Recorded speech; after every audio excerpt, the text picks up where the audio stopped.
gimana ceritanya kalau negara yang ngontrol hampir separuh pasokan nikel dunia, tiba-tiba gitu aja, ngubah aturan main?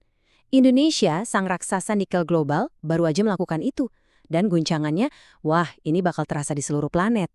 Gini deh, dengan satu coretan pena, satu revisi formula, harga bahan baku utama ini bisa melonjak lebih dari 131%. Ini bukan sekedar penyesuaian kecil-kecilan ya, ini perubahan fundamental yang bikin gelombang kejut dari tambang di Sulawesi sampai ke pabrik mobil listrik di Eropa dan Amerika. Jadi, gimana ceritanya sih selembar dokumen bisa bikin gejolak sebeda ini? Dan yang lebih penting lagi, siapa yang bakal ketiban untung dan siapa yang bakal pusing tujuh keliling? Oke, biar kita semua paham soal guncangan ini, kita bakal bedah pelan-pelan, langkah demi langkah. Pertama, kita lihat apa sih yang berubah, formula barunya itu sendiri. Terus, kita bongkar bagaimana 3 perubahan yang kelihatannya sepele bisa bikin dampak raksasa. Tentu kita bakal dalami kejutan harga plus 131% itu. Setelah itu, kita ikuti alur uangnya. Siapa yang panen, siapa yang tertekan. Dan terakhir, kita lihat gambaran besarnya. Pertaruhan super strategis yang lagi dimainkan sama Indonesia. Yuk kita mulai dari akarnya. Bagian pertama, formula baru untuk nikel. Pertanyaan paling dasarnya, kenapa sih Indonesia sampai perlu mengubah aturan main? Jawabannya, singkat saja, pendapatan negara.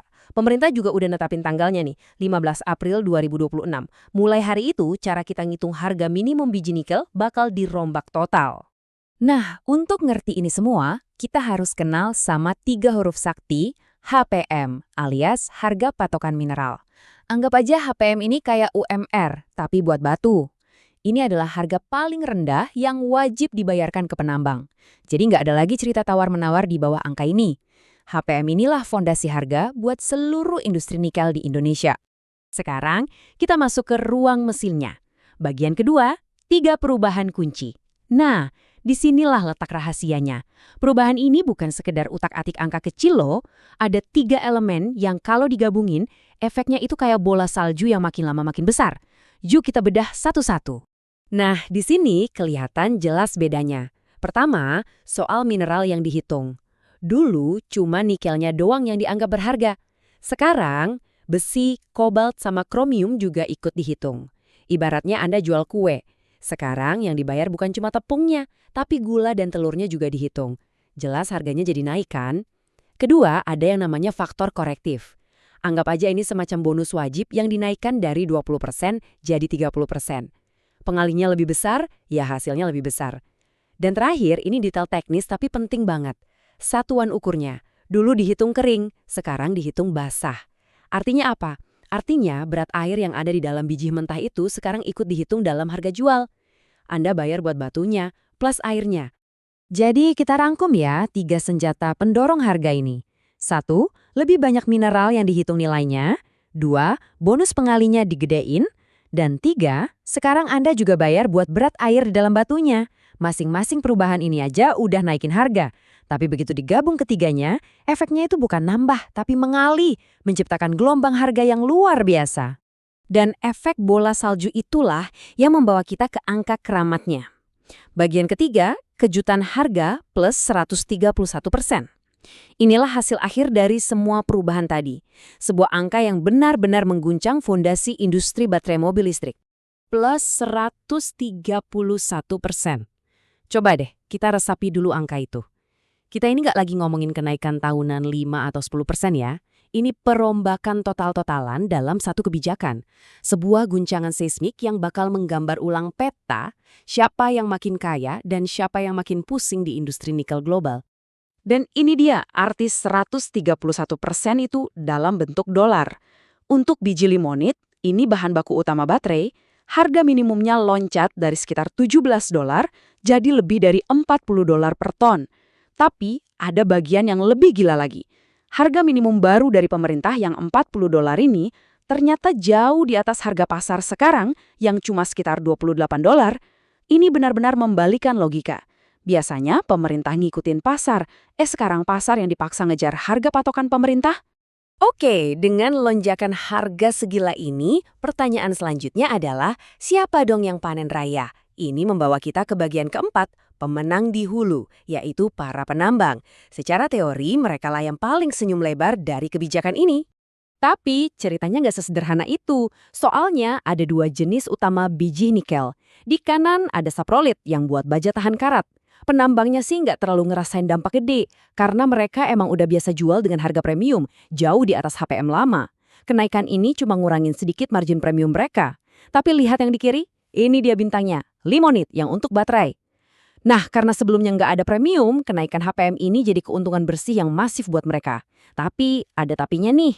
Limonit ini jarang banget diperjualbelikan. Biasanya, tambang dan pabrik pengolahannya itu satu perusahaan. Jadi keuntungannya lebih banyak terjadi di atas kertas, di pembukuan internal perusahaan. Dan ya, kalau ada pemenang, biasanya ada yang tertekan. Ini membawa kita ke bagian kelima, tekanan di tengah para smelter. Mereka ini jantungnya ambisi industri Indonesia. Dan sekarang jantung itu lagi kejepit dari dua arah. Smelter HPAAL, pabrik yang mengubah limonit jadi bahan baterai, itu kena pukulan ganda. Dari atas, seperti yang kita bahas, biaya bahan baku utama mereka, yaitu biji nikel, melonjak gara-gara aturan baru. Tapi dari bawah, datang pukulan kedua dari pasar dunia. Harga sulfur meroket. Sulfur ini bahan kimia yang super penting buat proses mereka. Dan sekarang harganya menggila. Wah, ini sih namanya badai sempurna. Dan ini bukan masalah sepele. Lihat aja deh grafik harga sulfur ini. Dulu, sebelum ada gangguan pasokan global, harganya cuma sekitar $500 per ton. Sekarang, bisa tembus 800 sampai 1.000 dolar. Harganya naik 2 kali lipat. Dan ini salah satu komponen biaya operasional terbesar mereka. Dan ini dampaknya ke kantong mereka. Dulu, sulfur itu makan sekitar 1/4 dari total biaya operasional, sekarang porsinya bengkak jadi lebih dari 1/3. Coba bayangin, 1 dari setiap $3 yang mereka keluarkan sekarang cuma buat beli sulfur. Margin keuntungan mereka bukan lagi tipis, tapi bisa-bisa habis. Jadi, konsekuensi di lapangannya gimana? Tabel ini kasih gambarannya. Biaya produksi per ton nikel bengkak $1.700. Akibatnya, produksi terpaksa dipangkas, paling nggak 10%. Dan ini bukan menimpa pemain ecek-ecek loh. Kita ngomongin fasilitas yang didukung raksasa kayak Hugio Cobalt Bantingsan. Tapi lihat baris terakhir, ini yang paling bikin deg-degan. Persediaan sulfur mereka cuma cukup buat 1-2 bulan lagi. Ini udah bukan soal untung rugi, ini soal pabriknya besok masih bisa jalan atau enggak. Waktunya makin sempit. Semua ini akhirnya membawa kita ke pertanyaan strategis yang paling utama. Bagian ke-6, aksi penyeimbangan. Disinilah letak pertaruhan besar Indonesia.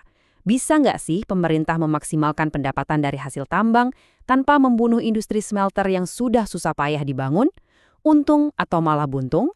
Nah, inilah dilema intinya. Di satu sisi, niat pemerintah itu logis, dapatkan nilai semaksimal mungkin dari kekayaan alam kita sendiri. Tapi di sisi lain, resikonya juga gede banget. Kebijakan ini bisa bikin smelter kita sendiri kalah saing di pasar global. Kalau biaya produksi di Indonesia jadi yang paling mahal sedunia, buat apa investor bangun pabrik di sini? Mereka bisa lari ke tempat lain. Dan kutipan ini adalah peringatan kerasnya. Bahkan produsen terintegrasi pun dapat menurunkan utilisasi smelter jika margin menjadi terlalu tipis. Mari kita terjemahkan ke bahasa yang lebih sederhana. Ini artinya, bahkan perusahaan yang punya tambang dan smelter sendiri, model bisnis paling efisien sekalipun, bisa aja menyerah. Kalau mengolah nikel di Indonesia udah nggak untung, mereka mungkin lebih milih membiarkan smelternya separuh kosong daripada rugi terus. Wah, ini lampu merah buat seluruh ambisi hilirisasi Indonesia. Jadi, inilah pertanyaan akhirnya. Seluruh rantai pasok mobil listrik global sekarang lagi menahan napas, melihat ke arah Indonesia.